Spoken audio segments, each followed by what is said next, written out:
The CBS Radio Mystery Theater presents...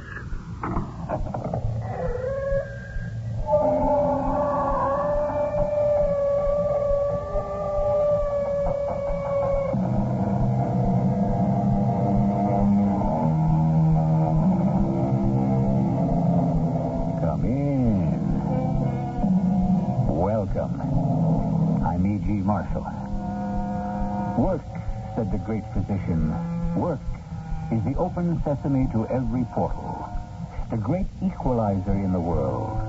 The true philosopher's stone, which transmutes all the base metal of humanity into gold. Yes, work is the true magic that turns the trick. And while most of us pay lip service to that belief, so many of us spend so much time looking for an easier, more pleasant magic. Which is why we have stories like the one you're about to hear. Hello? Is that you, Mr. Harry Lawson? Yes. Mr. Poole? What seems to be the trouble? They tried to kill me. Now, why should anyone want to kill you? The stone. Oh, yeah, you're the stone. Well, there's nothing to worry Well, about. there's everything to worry about. You'd better get over here. But I'll lose my job. You'd better come. They'll try again. Mr. Poole? Mr. Poole?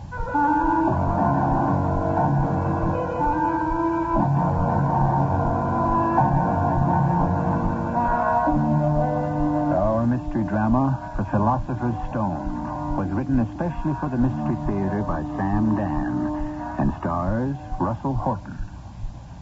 It is sponsored in part by Contact, the 12-hour cold capsule.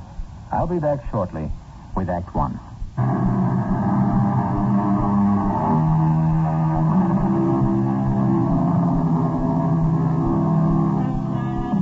What a beautiful word is faith. What a heartwarming concept. What a glorious way of life. And yet faith is not only for dreamers and idealists. No matter how cold or cruel or practical you may find the world, it is still fueled and fired by faith.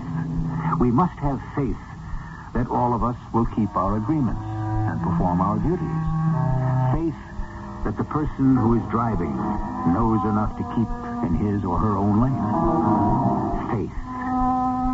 Let us meet a man who has put faith on a practical, everyday basis.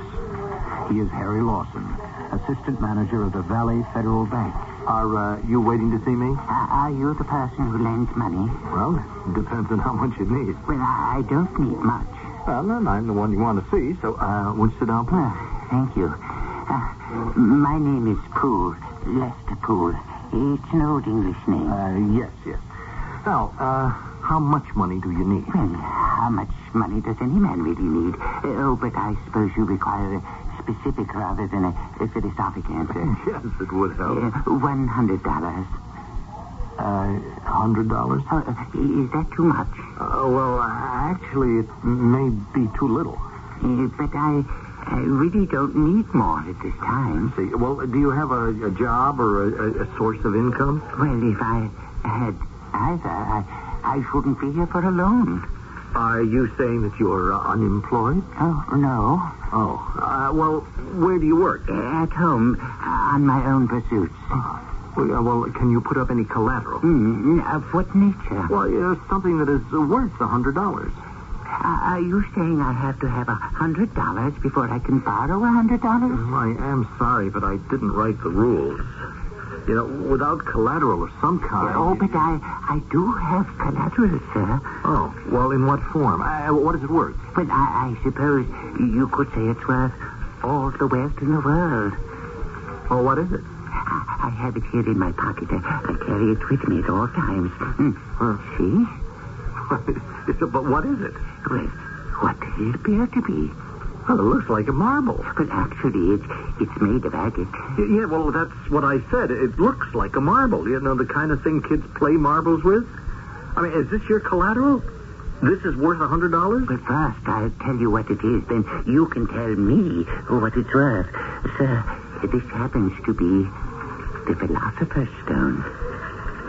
Oh, no, surely you've heard of the Philosopher's philosopher's stone? Well, yes, I think so. It was the most widely sought secret of the ancient and medieval worlds. It could turn base metals into gold. All right. Right here on my desk, my nameplate. A base metal. Turn it to gold and your problem is solved. Oh, well, I can't do it. But you say that thing is the Philosopher's Stone. It is. Well, then why don't you use it? Well, I don't know how. Well, then how can you be sure it's what you claim? You think I'm mad? Sir, I really don't know how I could possibly approve this loan. I do need the money very badly. Well, tell me, how can you be sure that it's the Philosopher's Stone? Oh, sometimes I look into it. I see these cloudy blue and gray colors become misty and dissolve and turn into forms and shapes. Well, what kind of forms and shapes? Look for yourself. Maybe you can see them, too. Hold it up to the light. Yeah. Do you see anything? Well, I don't know. I'm not sure. Do you see the smoke and the steam? Do you see stone walls of the old alchemist laboratory? Do you? Well, I don't know. Oh, but I know. I know this is the Philosopher's Stone. But how to use it? I'm sorry I took up your time, sir. Mr. Poole. I'm going to make an exception in your case. I'll lend you the $100. I am going to take a chance on you. But you're not taking any chance at all. Here's the stone. Well, I wouldn't know how to use it either. Here, fill out this form. But I insist you accept this as collateral. Well, oh, all right. Now, this is a 30-day note. No, don't leave it lying around in your desk drawer. Lock it away in your deepest, most secure vault. It'll be safe enough here, Mr. Poole. No, there's blood on that stone. Look at it closely sometime. There are those who would kill for it. Now, just sign the form and I'll give you your $100. And in 30 days, when you repay the money, you may redeem the stone. But guard it. Please believe me. Guard the stone with your life.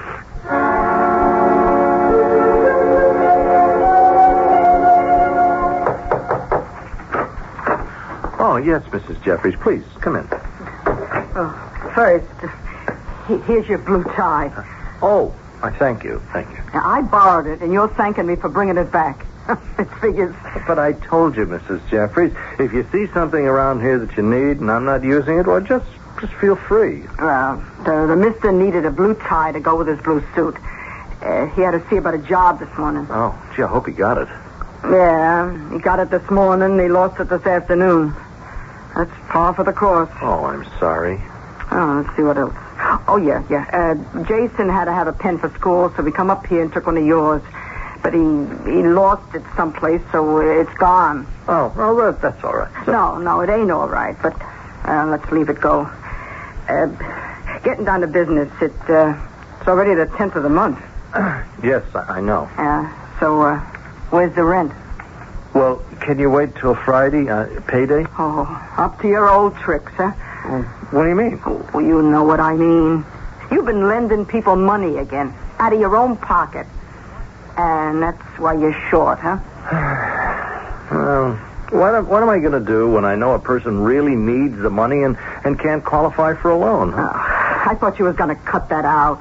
You're going to lose your job. I mean, that brother of yours, he's going to put up with just so much, and then... Yeah, I know. Person walks in, you got to ask for, what's that thing again? Collateral. Yeah, well, that's the way it's got to be, understand? Starting tomorrow, you ask for that old collateral. Yeah, well, actually, I started today. Yeah? Well, maybe we got an age of miracles coming up. You should see what I accepted for collateral on one loan today. Yeah? What? Mrs. Jeffries, I want you to look at this. Tell me what you think it is. It's a marble. Like the kind Jason plays with. Yeah, but hold it up to the light now. Look closely. Yeah. Tell me what you see. What's to see? Look closely. I still don't see nothing. Well, what are the colors? Oh, blue and gray. Oh, yeah. Do they look like clouds? They could be clouds. Do they seem to be moving? No. You don't see any forms or any shapes? What do you want? It's just an ordinary marble. Here.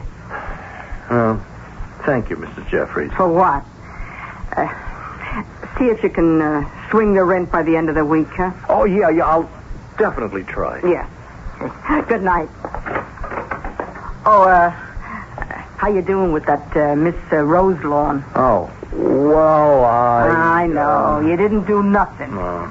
I thought we decided you was going to ask her out to dinner. You know, we compromised on lunch, remember? So? Well, I'm working up to it. Oh, I don't know if I'm going to live that long. Oh, Mrs. Jeffries, she's really very beautiful. I can't imagine why she would want to go out with me.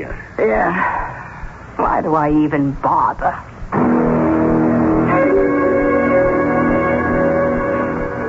Well, good morning, Miss Roselawn. Oh, good morning, Mr. Lawson. Yes, I understand my brother, Dennis Lawson, he wants to see me. Oh, that's right. Yeah, well, I'd better go in and see him then. Yes, Mr. Lawson. Yeah. Well, it's a very pretty morning, wouldn't you say, Miss Roselawn? Oh, I would say so. Harry, will you come in here? Please, excuse me, Miss Roselawn. Yes, Dennis. And shut the door. Yes, certainly. Oh, if you'd spend more time on banking business. I merely paused Sit half the down. Yes, Dennis. I promised, Papa. I promised. You'd always have a job in the bank. But you're making it hard for me. Difficult, impossible. Here, for instance, this. Do you recognize it? Yes, it's a personal loan for $100. The fella has no job, no visible means of support. And you give it to him on his signature. No. Actually, there is collateral. Where? What?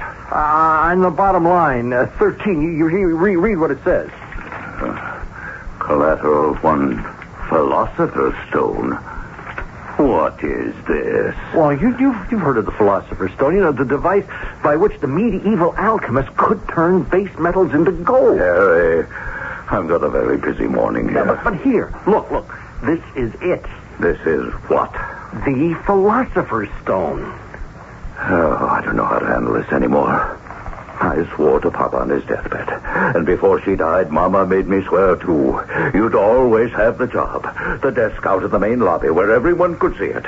With a nameplate. Harry Lawson, Assistant Vice President. I'm sorry you get so upset then. Upset? Who's upset? I go home and I yell at my wife. I smack the kids. I kick the dog. But upset? Now you promised Mom and Papa you'd give me a job. But I never promised I'd stay here. Now, you know, I could leave. And go where and do what? Now, listen, Harry. The very next time someone applies for a loan, I don't care if it's for 15 cents. You bring it in here. Do you understand? Yes, sure, Dennis. Yes? Oh, I have a call here for Mr. Harry Lawson. It's from a Mr. Lester Poole. Switch it to his desk. Well, this Mr. Poole says he can't wait. It's a matter of life and death. Yeah, I can imagine. It's for you. Oh, yes. One moment, Mr. Lawson.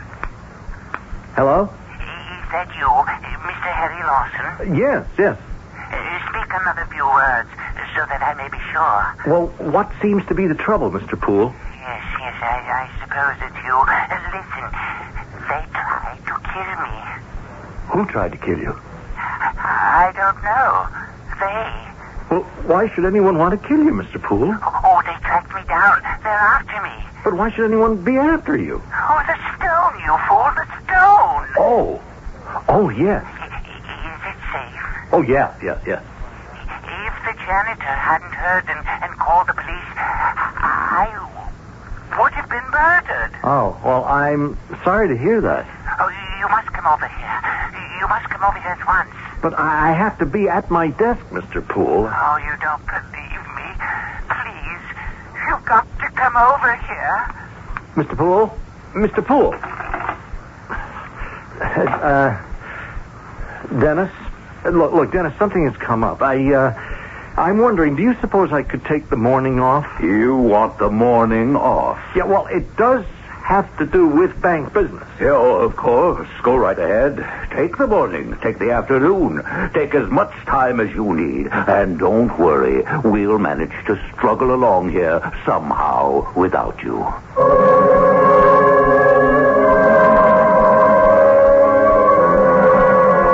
I'll wager they will. So here we have Harry Lawson, not a very efficient or effective person. But can we be sure of that? So far, all we have seen is the surface. Is there something underneath? Is there more here than meets the eye? Obviously. But for that, you must wait for Act 2.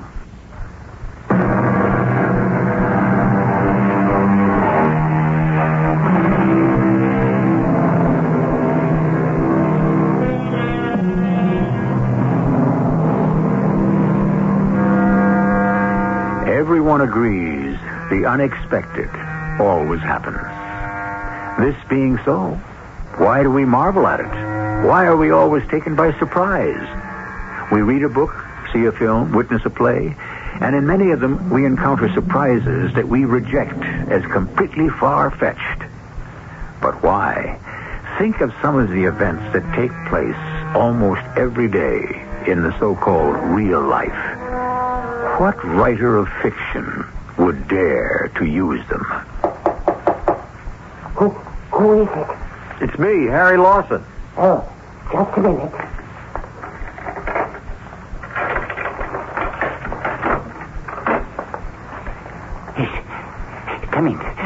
Come in quickly.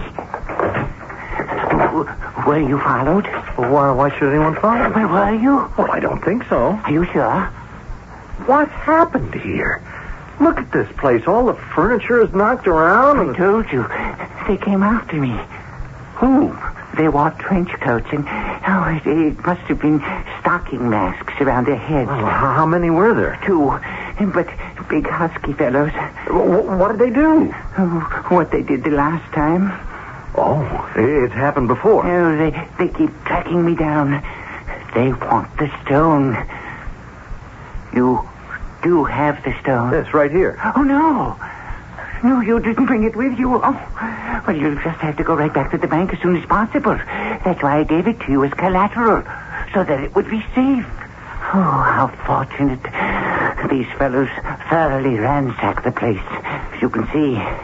What can I do for you? This money you lent me, I shall be able to repay it in 30 days. I hope so. At which time I shall reclaim my property, of course. Oh, yeah, you're entitled to it.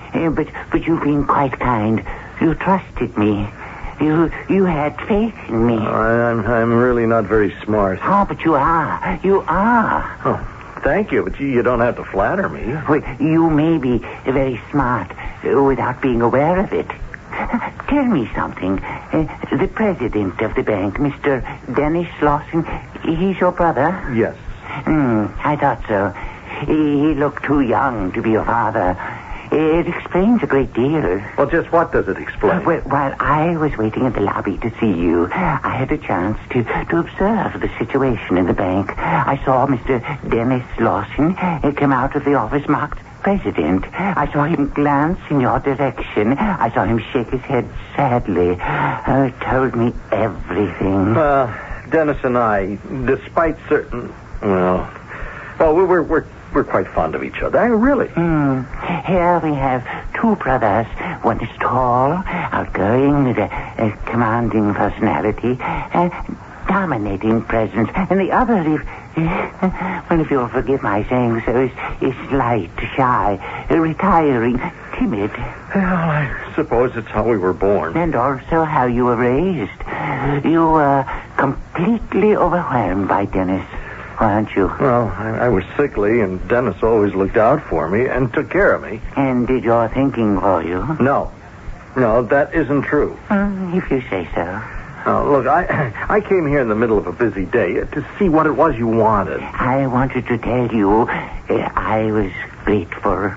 And a tangible token of that gratitude, I want to tell you that you are free to use the stone while it remains in your possession. Well, thank you. Now, if you'll excuse me... Oh, no, don't dismiss me so quickly. Let the stone help you. How? I'll tell you how to use it. I thought you said that you didn't know how to use it. Oh, it doesn't work for me. But who's to say it wouldn't work for you? Your business is lending money. Your problem is determining whether the loan is a good investment. True? Yes. Now, the next time that you're asked for a loan, listen carefully to the proposition and look at the stone. Yes? And then what? Oh, that's all. But what's supposed to happen? The stone will tell you. What will it tell me? Well, it will give you some sort of a sign. On the other hand, it may not give you any sign at all. I see. Oh, you still think I'm mad? Well, aren't you? Well, would you feel any better if I told you I was completely sane? Remember, sanity is a kind of madness, too. Now, remember, look at the stone. Do you promise? All right. I will. And guard it with your life.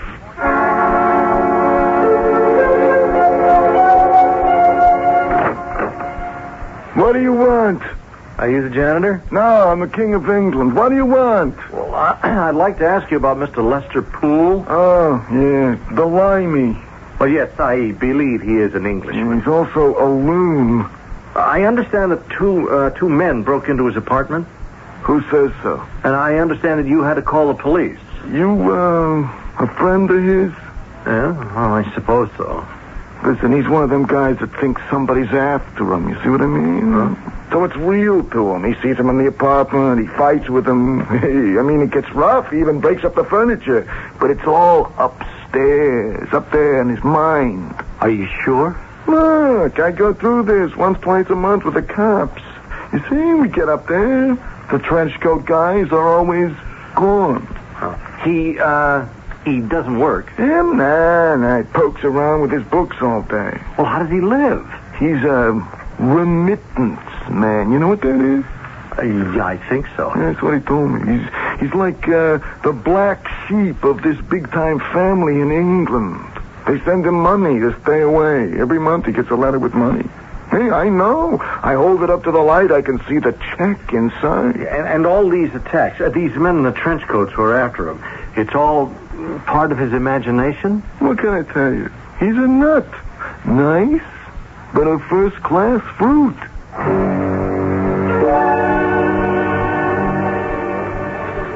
You wish to buy a house and 100 acres where? On Resolute Road. Well, that's way out in the northwest, isn't it? I'd like it to be further, but I can't find anything else, so... Well, that's desolate country up there, isn't it? I like it. Yes. You know, I see that this house is, it's badly in need of repair. I don't mind. I can do plumbing, carpentry, roofing, electrical work. Yes. Well, how much of a mortgage do you want from us? $30,000. Oh, well, Mr. Crumb, would you excuse me a moment, please? I have to see someone. Well, good afternoon, Miss Roselawn. Mr. Lawson? Is my brother Dennis in? Oh, no, he's not. Oh, well, will he be back soon? Oh, no, sir. He had to go to Chicago. Oh, then he won't be back today. Or tomorrow either. Oh, well, then who's in charge? You are, Mr. Lawson. Oh, yes, I suppose I am. Well, Miss Roselawn, it's a lovely afternoon, wouldn't you say so? Oh, I would say so. Yes, well, you let me know if something has to be done. Oh, certainly. Mr. Crumb, I've been looking over this application of yours. And? I'm still looking over it. I sometimes use one of those things, too. One of which things? I call it a worry stone. You hold it in your hand, but that looks more like a marble. Oh, yes. Yes, it does. I notice you just keep looking at it. Yes. Do you hear that? Hear what? Mr. Crumb, listen. To what? Do you mean you don't hear anything? No, sir. I don't hear anything. You okay, Mr. Lawson? Mr. Lawson? Yes. As I said, I have been looking over your application. Now, you want a fairly large sum of money to buy a piece of property that's practically a wreck. And the acreage is, well, look, let me put it this way. It's probably the only place in the entire United States where land values haven't gone up. Therefore... It's okay. Okay, I've been turned down everywhere. I understand. I guess it's crazy. Well, maybe. But I shall not turn you down, Mr. Crumb. You won't? No, sir. I admire your spirit. Hey, that's great. You mean you're going to give me a mortgage? Well, I'm going to recommend it very strongly. I have an opportunity to buy a publishing house. Yes, well, have you any experience as a publisher? Well, no, but I've had considerable experience as a person who reads. Oh, well, what makes you think you'd be successful? Well, I'd publish only books that have literary merit and that are in good taste. Yeah, well, Mr. Burnside, while I appreciate your ambitions and approve, well, we are bankers. Now, you're asking for $40,000.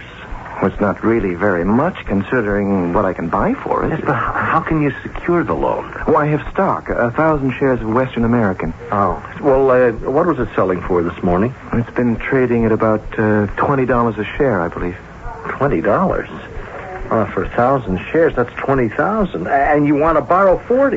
Sir, Western American's a very solid stock. Well, yes, I agree. It's grossly undervalued. Well, yeah, I'm sure. One day it'll surely sell for $100. Well, that is what many people say. However, when will that day arrive? I mean, if ever. I suppose I can guess your answer. Mr. Lawson? Yeah. That's a very pretty little marble. Well, you keep looking at it and looking at it. Do you think you see something in that stone? Mr. Lawson? Do I see something in it? Where's that coming from? I beg your pardon, Mr. Lawson? That sound. Well, I'm afraid I don't understand. I suppose there's no point to wasting any more of your time. Sorry, what did you say? It was a dream. I know in my heart I could make a go of it, but I have no way of proving it to anyone. So that's the end of it. No, I wouldn't say so, Mr. Burnside. I am going to approve your loan. You'll give me the money? No, I'll approve the loan. That's all I can promise you. Good morning, Miss Rose Lawn. It's a beautiful morning. Wouldn't you say so? Oh, yes, I would say so. Well, isn't my brother back from Chicago? Oh, well, he will be delayed. He's in the hospital. Oh? They don't know if it's just strain or a nervous breakdown, but he'll have to be there for at least a few weeks. Well, I better go and see him. How, sir? You're in charge of the bank. That's right. You'll have to approve all loan applications. But my brother said that Your brother isn't here. Well, shouldn't I wait for him to come back? Oh, we don't know when that will be. I'll have to think about it.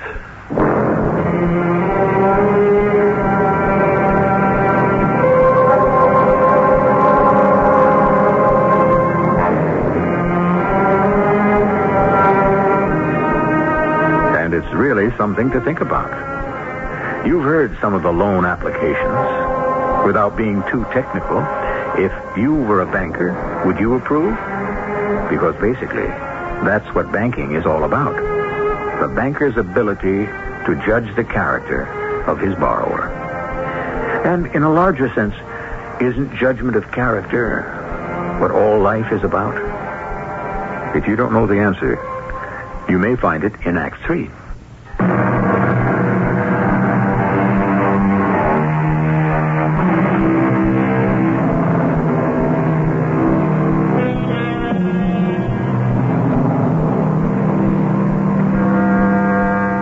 By the early years of the 20th century, trust had become an ugly word. It referred, in the popular mind, to the mammoth monopolies that were bilking the public out of billions of dollars every year. They were called trusts because originally they had been set up as trust companies, presumably because they were supposed to inspire public confidence and trust. But trust, no matter how it may be abused, is still the basic pillar that upholds our social order.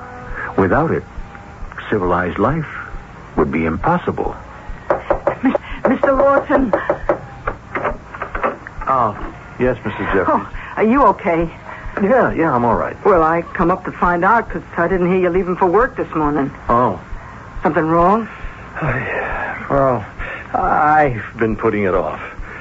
You see, Mrs. Jeffries, my brother's away. Yeah, I heard. So, this is your chance. What chance? To run a bank the way you think it ought to be run. Oh, Mrs. Jeffries. You mean it was all just shooting the breeze? Conversation? You didn't mean what you said? We say a great many things. Oh, you got no business saying what you don't mean. You're the one who said banks should give people the opportunity to become something better. A bank should bet on a person's integrity. You did say that. Yes. Did you mean it? Well, I did at the time, but now I am not so sure. Well, why were you so sure then? Because I had no opportunity. I mean, I had no authority to put those ideas into actual practice. Well, now with Brother Dennis out of the way, you do. Yes. I'm afraid. Well, it's always good to be a little bit afraid. Meanwhile, you better go to work. Well, I suppose there's no way out of it. Still scared of Brother Dennis, huh? Yes. You want to be scared of him for the rest of your life? No. Good. How are we doing with that Miss Roselawn? Oh, well, I haven't asked her. Why not? Well, I think I'd die if she turned me down. Look, you won't die, and it'll be her loss. Just look her in the eye and say, let's go out to dinner. Maybe lunch? Just do something.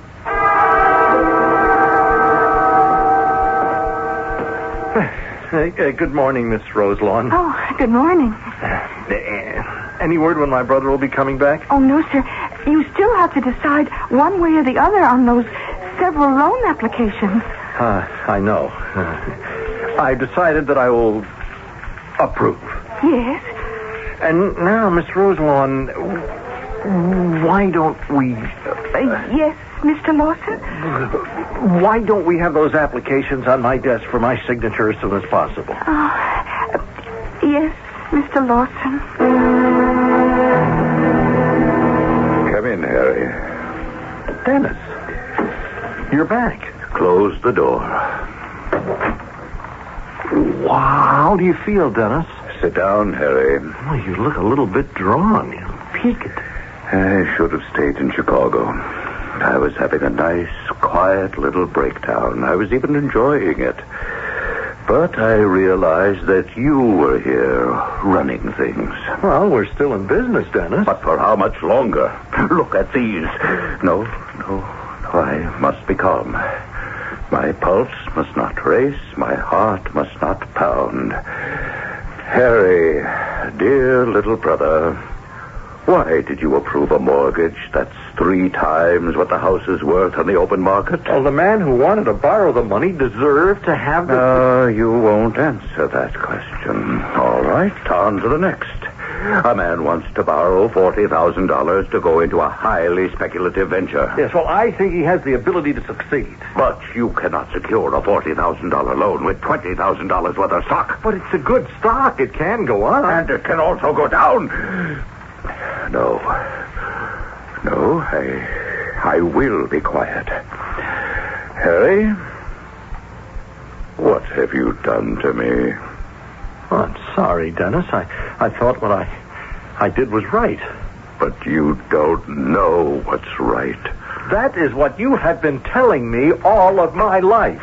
Mr. Lawson. What is it? Have you seen the morning paper? Oh, what's in it? Oh, look, sir. The news is out, finally. They're going to build the new international airport off Resolute Road in the Northwest. Where does it say that? Oh, it's the headline, sir. Resolute Road. Isn't that where the gentleman borrowed money to buy that house? I believe you approved that loan, Mr. Lawson. Harry, you know what that man's property will be worth now? No, you must be calm, Dennis. Well, I'm starting to feel better. Mr. Lawson's office? Oh, one moment, Mr. Knight. It's your broker, Mr. Lawson. All right. Hello, Tom. What? Am I sorry I didn't buy it when you told me to? Buy what? They did. Oh. And you say it's still a bargain at 40. I'll call you back. Dennis. Dennis, what's wrong? Wrong. That stock. The fellow used to pledge the loan, this Western American, they just found oil. The stock's going wild. Harry, how did you do it? What do you know? Tell me. I told you. It's the stone. It's the Philosopher's stone. Oh, no jokes. No, it's true. Oh, I should have known better. Why did I even bother to ask? I'll tell you. In your own quiet way, all these years, you read, you studied, you observed. Didn't everybody know we had to build another airport? Where else could it go except in the Northwest along Resolute Road? And Western American, the most soundly managed company in the world. Everybody knew how undervalued the stock was. Oh, Harry, you're a genius. But Dennis, Go out there. Run the place. Yes. Now, for what purpose do you wish to make this loan? Well, I want to buy out my partner. I see. He's older than I am, but that doesn't mean he's smarter, does it? Would you excuse me a moment? Mm-hmm. Now, where's that? Is something wrong, Mr. Lawson? No, listen, could you come back in an hour or so? No, just come back later.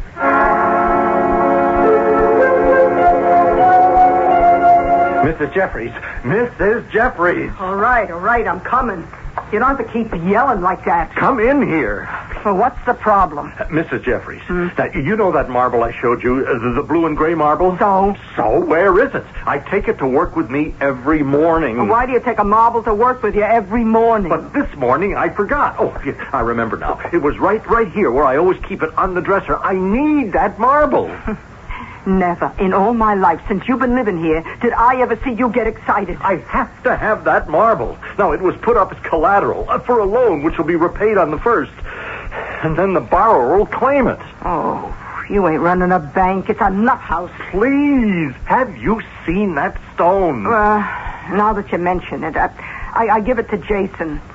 You gave it to Jason? Well, he was going to play in a marbles tournament, and I thought it would be a winner, but I was wrong. It was a loser. A loser? He lost it. To whom? I don't know. He don't know. There were kids there from all over the city. Mrs. Jeffries. All right. No problem. I'll get it back for you, huh? You've got to. You must. Yeah. You just sit here. Don't do nothing. Don't go nowhere. Just sit here.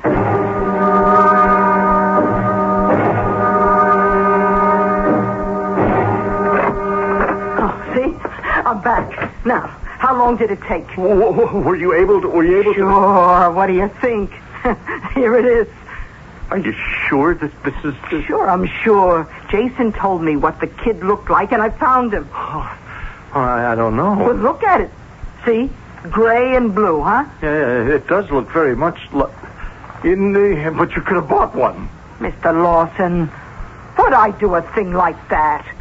It had better be the right one. That's all I have to say. Good morning, Mr. Lawson. Oh, Mr. Poole.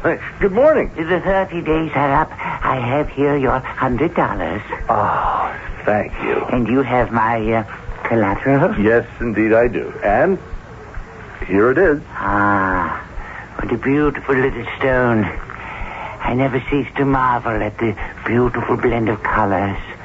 Truly one of a kind, wouldn't you agree? Yes, truly. Tell me, Mr. Lawson, have you used the stone? Yes. With good results? With spectacular results. everything I touch with it turned to gold. I mean, figuratively speaking. Good. Then you don't need it anymore. It's done its job. Actually, there's a reason it's called the Philosopher's Stone. Did you ever stop to think why? Well, no. Now, if it turns dross into gold, shouldn't it be called the Magician's Stone or the Sorcerer's Stone? But you see, there's no sorcery or magic involved. It's done with knowledge. Knowledge? Yes, it can only be used by a man who has great knowledge to begin with. And what it does is to encourage him to marshal all of his knowledge and to bring it to bear on a single problem. Oh. Well, it was a pleasure doing business with you, sir. And since you no longer need my Philosopher's Stone, I shall take it with me. Good day, Mr. Lawson. Mr. Lawson? Yes? You seem to be staring at something. Or is it someone? I wonder if she would actually... excuse me, Mr. Poole. Gladly, Mr. Lawson. Well, it's a lovely morning, Miss Roselawn. Don't you think so? Oh, yes, I think so. Well, forget it. We've already been through all that nonsense 100 times, huh? Let's have lunch. Oh, I'm sorry. You're what? I can't. Oh. You can't. You see, I don't eat lunch, but I do eat dinner.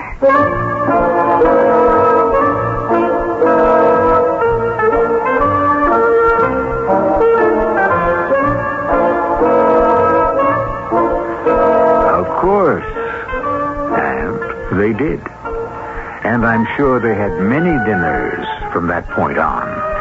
And then they included breakfasts. A question you really want to ask me, and I can tell, is, did Mrs. Jeffries actually recover the real stone, or did she simply buy another that resembled it? I don't know. Even if I could ask her, would I believe her? I'll be back shortly.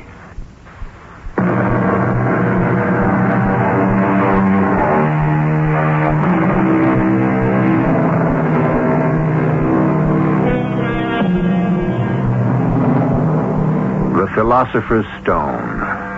It has come to symbolize the ready answer, the instant solution, the immediate fulfillment. It has always been, and probably shall always be, mankind's most urgent quest. When I say mankind, I don't say it with a cosmic capital letter. I mean most of us. How many of us keep looking for the gimmick, the password, the open sesame that enables us to enjoy the sweet of the goal without enduring the sweat of the journey? Our cast included Russell Horton, Earl Hammond, Ray Owens, and Bryna Rayburn. The entire production was under the direction of Hyman Brown. And now, a preview of our next tale. You have the diction of a man who's been to college. I have a master's degree in economics from Harvard University. And you settled for a job as a handyman chauffeur? One must begin somewhere. Mm-hmm. You don't sound like an American. Were you born here? No, sir. Now that I listen, that's an unusual accent. Yes, sir. Why'd you turn here? Smith? Smith, I'm talking to you. This is not the way to Wall Street. Why are we stopping? Move over. Young woman, who do you think you are? Do as she says. I'll open my purse. Look. That's a gun. Yes. I shall hold the gun, but it shall be hidden by my purse. If you give me any trouble, I can fire through the purse and kill you. This is E.G. Marshall inviting you to return to our Mystery Theater for another adventure in the macabre. Until next time, pleasant dreams.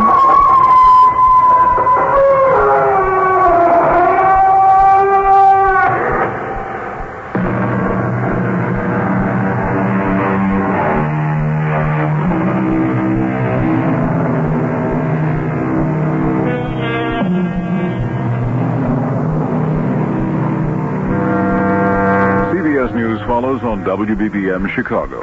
It's Northwest Federal Savings Time. We've got more time for you. Inviting you to return to our Mystery Theater for another adventure in the macabre. Until next time...